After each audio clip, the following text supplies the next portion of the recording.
প্রিয় দর্শক বন্ধুরা, এই মুহূর্তের জন্য আপার প্রাইমারি থেকে ব্যাক টু ব্যাক কয়েকটি গুরুত্বপূর্ণ খবর আপডেট এবং তারই মধ্যে এই মুহূর্তে দাঁড়িয়ে 1971 জন প্রার্থীর ক্ষেত্রে দুর্দান্ত ভালো সংবাদ কিন্তু উঠে আসছে এবং অবশেষে কিন্তু জট কাটলো। অবশ্যই গুরুত্বপূর্ণ তথ্য, তাই আর্জেন্ট ভিত্তিতে এই ভিডিওটা আপনাদের জন্য ক্রিয়েট করতেই হচ্ছে। ভিডিওটিকে শেষ পর্যন্ত ওয়াচ করবেন, কোনোভাবে কিন্তু স্কিপ করবেন না। চ্যানেলটিকে এখনই সাবস্ক্রাইব করে নিয়ে সঙ্গে থাকবেন। চলুন কথাবার্তা না বাড়িয়ে আমরা মূল টপিকে ফোকাস করি। এই মুহূর্তে দাঁড়িয়ে আরও একবার একটি দুর্দান্ত ভালো সংবাদ যে 1971 জন প্রার্থীর ক্ষেত্রে অবশেষে ভালো সংবাদ কিন্তু উঠে আসলো এবং অবশেষে কিন্তু জট কাটলো। বন্ধুরা, যে বিষয়টি জানা যাচ্ছে যে দীর্ঘ অপেক্ষার পর আরও একবার আপার প্রাইমারির দ্বিতীয় দফার কাউন্সেলিং প্রসিডিওর থেকে চাকরি পাচ্ছেন 1971 জন চাকরি প্রার্থী। গত সোমবার শেষ হয়েছে এই কাউন্সেলিং প্রসিডিওরের যাবতীয় শিডিউল এবং ওয়েটিং লিস্ট থেকে গত 5 দিন ব্যাপী ধরে চলা এই কাউন্সেলিং শিডিউলে ডাক হয়েছিল সব মিলিয়ে 2595 জন চাকরি প্রার্থীর। স্কুল সার্ভিস কমিশন সূত্রে এমনটাই খবর। এর মধ্যে কাউন্সেলিংয়ে অংশ নিয়ে চাকরির সুপারিশপত্র নিয়েছেন 1971 জন। আর অনুপস্থিতি ও প্রত্যাখ্যানের নিরিখে যে সংখ্যাটা উঠে আসছে সেটি প্রায় 624 জনের কাছাকাছি।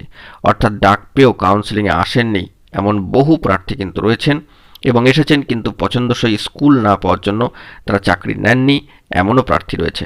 তো সেক্ষেত্রে সব মিলিয়ে সেই পরিসংখ্যানের নিরিখে শতাংশে সেটি 24%-এরও কিন্তু বেশি। এর আগে প্রথম দফায় কাউন্সেলিংয়ের পর ইতিমধ্যেই চাকরি নিয়েছেন 6680 জন।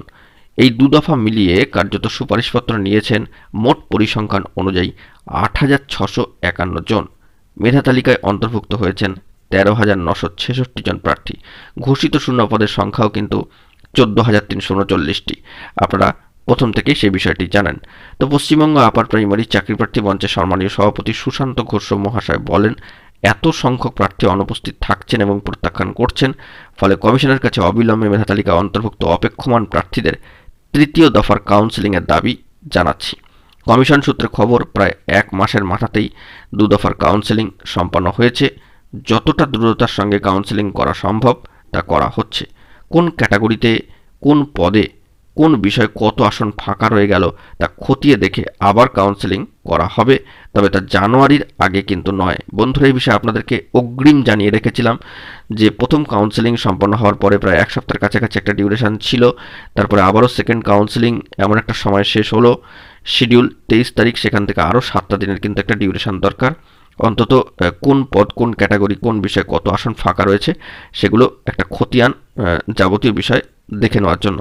তো তারপরে মোটামুটি জানুয়ারি মাস নাগাদ কিন্তু আবারও তৃতীয় কাউন্সেলিংয়ের শিডিউল নোটিফিকেশান চলে আসতে পারে, সেরকমই সম্ভাবনা থাকছে। তবে কনফার্মেশন হলে, অফিসিয়াল নোটিফিকেশান এলে সবটাই কিন্তু স্পষ্ট হবে। এখন এটুকুই, সকলে ভালো থাকবেন। যে খবর আপডেটটি উঠে আসলো সবটাই কিন্তু প্রোভাইড করলাম। চ্যানেলটিকে অতি অবশ্যই সাবস্ক্রাইব করে সঙ্গে থাকবেন। ধন্যবাদ।